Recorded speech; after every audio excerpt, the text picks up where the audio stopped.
Greetings, I'm Dr. Karl Nath, the Editor-in-Chief of Mayo Clinic Proceedings, and I am pleased to welcome you to the multimedia summary for the journal's February 2020 issue. There are 3 articles that have been selected as our editor's choice or highlights articles this month. Our editor's choice is an original article entitled Comparative Effectiveness of SGLT2 Inhibitors versus other classes of glucose-lowering medications on renal outcome in type 2 diabetes. The article is authored by Dr. Masato Takeuchi and colleagues from Kyoto University in Kyoto, Japan.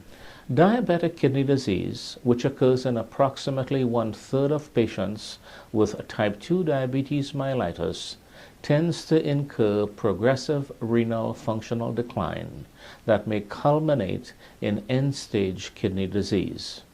A fundamental objective in managing patients with type 2 diabetes mellitus is assessing whether there is renal involvement, and if so, retarding the rate of decline in renal function. Cornerstones in such management include glycemic and blood pressure control and the reduction of proteinuria.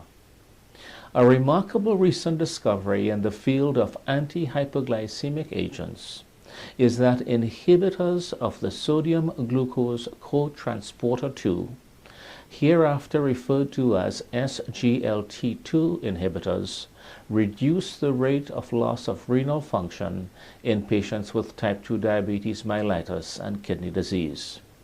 Such findings have been shown in randomized, prospective, placebo-controlled trials and in meta-analyses of these trials.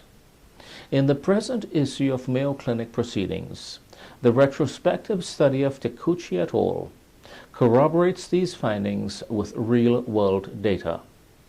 These investigators compared the effects of SGLT2 inhibitors and other types of glucose-lowering medications on the decline in estimated glomerular filtration rate, hereafter referred to as eGFR, in type 2 diabetes mellitus. Using real-world data from the database maintained by the Health Clinic Education Informational Evaluation Institute in Kyoto, Japan, which compiles patient records from some 160 institutions. This study included matched cohorts of 1,433 users of SGLT2 inhibitors and 2,739 users of other glucose-lowering medications. Over a 2 to 4 year observational period, the rate of decline in eGFR was slower in users of SGLT2 inhibitors as compared with other agents, and the cumulative incidence of the secondary composite renal endpoint, namely greater than a 40% decline in eGFR and a decline in eGFR to less than 30 mL per minute, was also less in users of SGLT2 inhibitors. Notable aspects of this study are that SGLT2 inhibitors were compared with other types of glucose-lowering medications, whereas in clinical trials the evaluation of SGLT2 inhibitors is commonly placebo-controlled. Additionally, the nephroprotective effects of SGLT2 inhibitors were observed despite less effective glycemic control. Several mechanisms may account for this protective effect, including the role of tubuloglomerular feedback. In diabetes mellitus, the increased filtered load of glucose in the kidney promotes avid proximal tubular reabsorption of glucose as well as sodium, leading to less distal sodium delivery and accordingly less sodium reabsorption by the macula densa of the distal convoluted tubule. This signals a vasodilatory response in the neighboring glomerular afferent arteriole, thereby causing glomerular hyperfiltration and glomerular hypertension, both of which are implicated in the pathogenesis of diabetic glomerulopathy. By inhibiting glucose as well as sodium in the proximal tubule, SGLT2 inhibitors interrupt the sequence of events, thereby mitigating glomerular hypofiltration and hypertension. This is one explanation given for the nephroprotective effects of SGLT2 inhibitors. The story of the introduction of SGLT2 inhibitors in clinical practice is an exciting one that shows how basic research drives advances in patient management. The discovery of the sodium glucose cotransporter 2 in the mammalian proximal tubule stimulated the search for SGLT2 inhibitors as antiglycemic agents that not only promoted glycemic control but also unexpectedly lessened cardiovascular mortality and renal functional decline. This latter effect is importantly corroborated by real-world evidence provided by the study of Taguchi et al. Our first highlight article is an original article entitled Early Onset Non-Communicable Disease and Multimorbidity Among Adults with Pediatric Onset Disabilities. This article is authored by Dr. Daniel Whitney and colleagues from the University of Michigan in Ann Arbor and the University of Delaware in Newark. Non-communicable diseases is a term used to describe a group of diseases by what they are not. They are not transmissible among individuals, and they are generally not infectious in nature. Such inauspiciously named diseases represent, ironically, the dominant cause of mortality and disability in the United States and worldwide. Their major constituents include cardiovascular diseases, cancer, chronic pulmonary diseases, and diabetes. These diseases usually occur later in life. Their pathogenesis is commonly protracted rather than acute, and there is generally a slow tempo in their clinical course. Non-communicable diseases often reflect the adverse and chronic effects of unhealthy lifestyles and diet, and underpin much of the multimorbidity observed in aging populations. The appearance of such diseases in young adults thus raises the question, what predisposes to this prematurity in the timing of their onset? To this end, and in the present issue of Mayo Clinic Proceedings, Whitney et al. Examined whether young adults aged 18 to 40 years with pediatric onset disabilities had an increased prevalence of non-communicable diseases. Using the Optum Clinformatics data mart, the authors examined the prevalence of 10 categories of diseases, for example, ischemic heart disease, cerebrovascular disease, type 2 diabetes, cancer, chronic respiratory disorders, among others, in these adults with pediatric onset disabilities. The latter grouped into 9 categories, for example, musculoskeletal, neurodevelopmental, and circulatory systems, among others. The data demonstrate that the prevalence of all non-communicable diseases was increased in young adults with pediatric onset disabilities, as was the prevalence of multimorbidity, which was defined as 2 or more non-communicable diseases. Not unexpectedly, pediatric onset disabilities in a given system predisposed to non-communicable diseases in young adults in the same system. For example, developmental defects in the genitourinary tract predisposing to chronic kidney disease in young adults. However, there was a higher prevalence of the various categories of non-communicable diseases and multimorbidity when analyzed for a given category of pediatric onset disabilities. This is remarkable because it shows that the adverse effects of specific pediatric onset disabilities are broad-based, as any one pediatric onset disability is attended by non-communicable diseases involving multiple systems. A central implication and call emanating from these findings, as emphasized by the authors, are twofold. First, the need for increased recognition of these distant and broad-based adverse effects of pediatric onset disabilities, and second, the need for clinical practice and healthcare policies that more effectively screen and detect non-communicable diseases occurring prematurely in young adults. Our second highlight article is an original article entitled Ultraviolet Radiation Exposure and Risks of Herpes Zoster in 3 Prospective Cohort Studies. The article is authored by Dr. Kazuki Kawai and colleagues from Boston Children's Hospital, Brigham and Women's Hospital, and Harvard Medical School in Boston, Massachusetts, and the University of Toronto Women's College Research Institute in Toronto, Canada.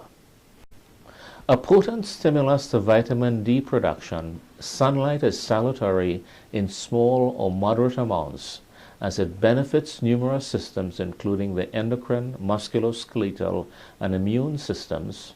It promotes circadian rhythms and sleep patterns, and it cushions against disturbances in mood. Sunlight in large amounts and/or with direct exposure to it, however, can be harmful by causing sunburn, skin senescence, and skin cancer, in large part because of its content of ultraviolet radiation. Underpinning the adverse effects of ultraviolet radiation are the cellular generation of reactive oxygen species, damage to the lipid bilayers and cellular macromolecules such as DNA, and immune suppression. Immune suppression by ultraviolet radiation can silently abrogate innate and adaptive immune processes that effectively hold in check the evolution of a given disease. In this regard, the reactivation of varicella zoster virus, lying quiescent for years in the sensory ganglia after an episode of chickenpox infection has resolved, as painful dermatome-aligned blistering lesions of herpes zoster, has been linked to exposure to sunlight and ultraviolet radiation, a thesis supported by epidemiologic and clinical observations. In the present issue of Mayo Clinic Proceedings, Kawai et al. Rigorously examine the association between the risk of herpes zoster and ultraviolet radiation by utilizing 3 prospective cohorts, one of which involved male participants while the other 2 involved female participants, the total number for all 3 cohorts exceeding 200,000 participants. Ultraviolet radiation exposure was estimated by a sophisticated high spatiotemporal resolution model that predicted ultraviolet radiation exposure based on geocoded addresses, while herpes zoster was self-reported clinical diagnosis. The data demonstrate that ultraviolet radiation exposure was associated with an increased risk for herpes zoster in males, but not in females, whereas a history of severe sunburn was attended by a higher risk of herpes zoster in both men and women. Women in general have more vigorous innate and adaptive immune responses and are less susceptible to ultraviolet radiation-induced immunosuppression. This may explain the observed sex differences with regard to the risk of herpes zoster with ultraviolet radiation exposure. Kawai et al. Also suggests that women may be more attentive to the hazards of direct sunlight and may be more likely to adopt a sun protection strategy. The lack of observable sex differences in the risk of herpes zoster following severe sunburn may reflect the fact that such ultraviolet radiation-induced skin injury is more intense and immediate, thereby overwhelming any sex-dependent differences in immune responses. While lesions of herpes zoster usually heal without significant complications, post-herpetic neuralgia may occur in 10% or more of affected individuals, and eye, ear, and neurologic complications may occur in a quite small subset of patients. The study by Kawai et al. Underscores the association between sunshine exposure and the risk for herpes zoster, and the need for protective behavioral responses that can mitigate such risks. You can access these highlights and editor's choice articles free of charge during the entire month of February. When you visit our Mayo Clinic Proceedings website at www.mayoclinicproceedings.org, you will find links to our social media by clicking the buttons at the top of the home page to follow us on Facebook, Twitter, and YouTube. On our YouTube channel, you'll find full-length author interviews called Insights, 60 seconds of video article synopses, and our Mayo Clinic Proceedings issue summary and Author Insights podcast recordings, which are available from our website on the home page, as well as through iTunes. You will also find our online-only feature, Pioneers and Legends in Medicine, which are video interviews of people who've made a strong impact in their field of study. You will see many news stories on our website that are based on articles published in Mayo Clinic Proceedings. And finally, you will see other free content and articles published online ahead of print. As always, we greatly thank you for your interest in and support of Mayo Clinic Proceedings. We hope you found this presentation from the content of our website valuable. Our journal's mission is to promote the best interests of patients by advancing the knowledge and professionalism of the physician community. If you are interested in more information about us, our homepage is www.mayoclinicproceedings.org. There you'll find access to information for our social media content, such as additional videos on our YouTube channel or journal updates on Facebook. You can also follow us on Twitter. More information about healthcare at Mayo Clinic is available at www.mayoclinic.org. This video content is copyrighted by Mayo Foundation for Medical Education and Research.